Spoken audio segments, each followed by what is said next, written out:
Early on in the show, we were joined by both a City and an Arsenal fan, and it's safe to say they did not see eye to eye. Kovacic with a shot, which is blocked, and it's been turned in on the rebound. And Manchester City have snatched a point right at the end of the game. They were doing it from the kick-off. That's all they come for as well. If they've been happy with 0-0. I can't quite believe what he's going on about there. 10 men. It's just absolutely a disgusting team. Disgusting the way they played that game yesterday. You lost your best player. You're now down to 10 men. We're 2-1 up, and you want to complain about us trying to scare out a win. All this feigning England, falling down and getting messages from the side. All that time I did on it there and cost them. I think any team on the planet would do that. I want to win the league this season, and whatever it takes. Do you think you will, Sam, after that? I think it's our time. Third time lucky, mate. We almost had that. I genuinely think it's our year, mate. Steve, are you worried by the threat that Arsenal pose this year? No, they'll never win it. Yes, Steve and Sam didn't agree at all, not surprisingly after that 2-2 draw. Jimmy has texted us saying what I don't understand is why Doku wasn't booked for kicking the ball away earlier. We've talked about that. And Haaland not sent off for throwing the ball in Gabriel's face. Well, it was the back of his head, not so much his face. The Etihad, though Jimmy says, is becoming the new Old Trafford where refs are scared.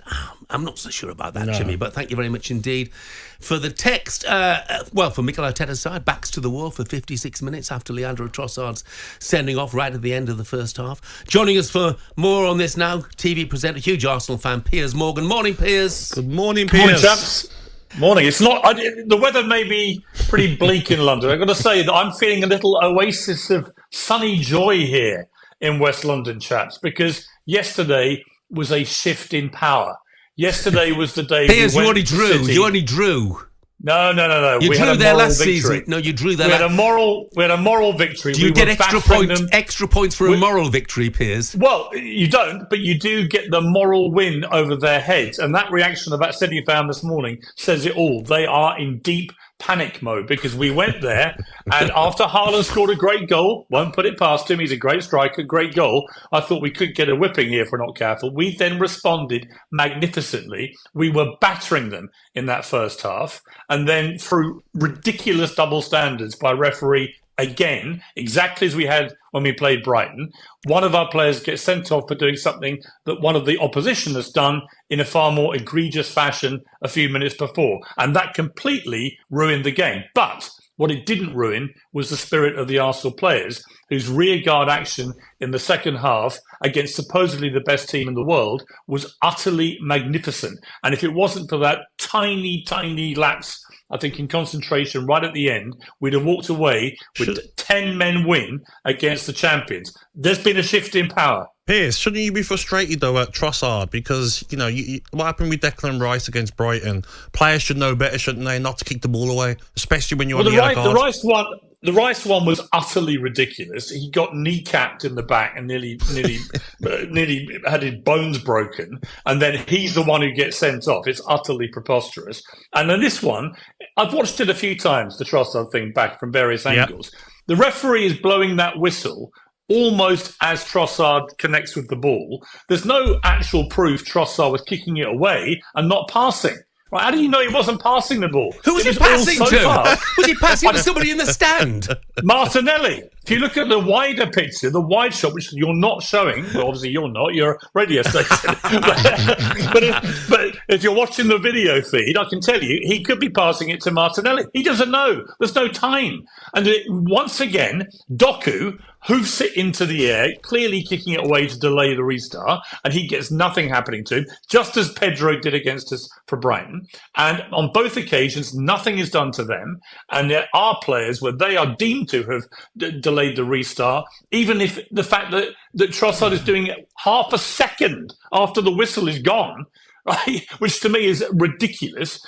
We get punished and we lose a player. I mean, use players in both games. What do you think of the Man City fans who've been phoning all morning saying that Arsenal are cheaters, they're disgusting, their tactics are like Tony Pulis at Stoke? It takes something. Yeah, it does take something, doesn't it, to be lectured on morality by a team that is currently facing 115 Premier League charges of misconduct, the most egregious offences ever levelled at a club in the history of the Premier League. So forgive me if I'm not going to take any dark arts lectures from Manchester City. Did you feel in the second half, Piers, that Mikel Arteta got it right with his, 6-3-0 formation?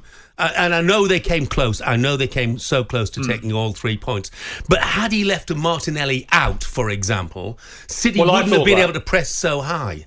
I actually posted that on X. I said, I don't understand why he doesn't put our quickest player, Martinelli, in a centre-forward position and just have him on the halfway line, because what that would have done, it would have stopped City pressing with all their players. It would have meant they had to keep at least 2 back. And I think, look, in the end, our defence was unbelievable. So I wouldn't question Arteta's tactics in the sense I don't know what else he could have done. What was interesting to me, and I think Roy Keane and others picked up on this, was how difficult City found it to try and break us down when we parked the bus. And that was a very interesting thing to me to watch. That without De Bruyne, oddly, they look very, very lacking in creativity, very lacking in any ideas for how to break us down. It's never easy to go against 10 players because often we do what we did yesterday. But I would have liked one striker, the quickest Martinelli, like you said, Jeff, to be up front.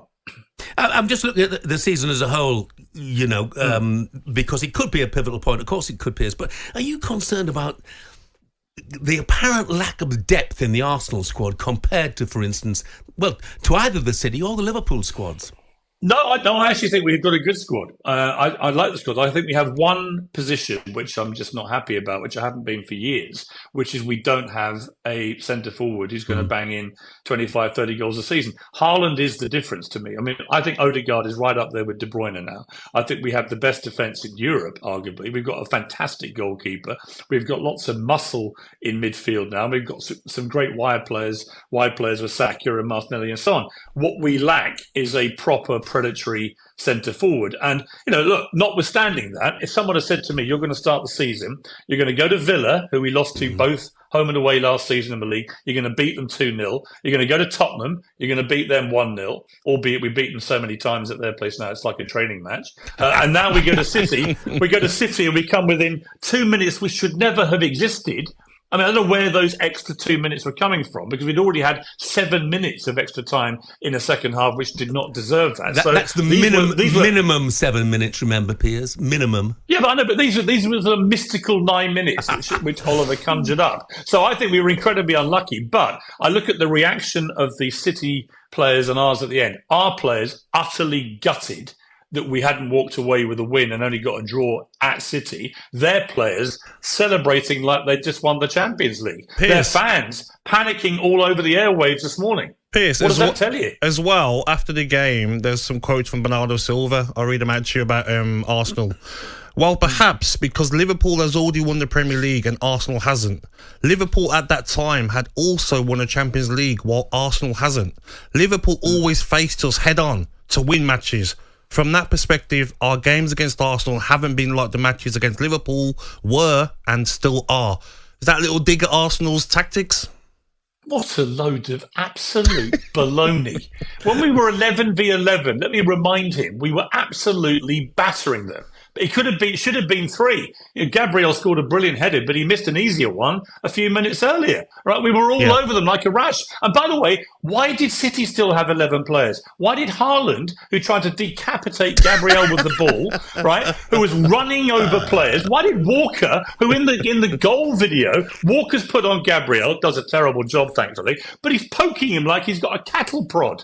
Right? Where are the red cards and yellow cards for these miscreants? The truth is, one rule for City at the Etihad, one rule for everybody else. And despite them once again abusing the rules, we managed to come within 90 seconds or so of what would have been the greatest win of Arteta's managerial career.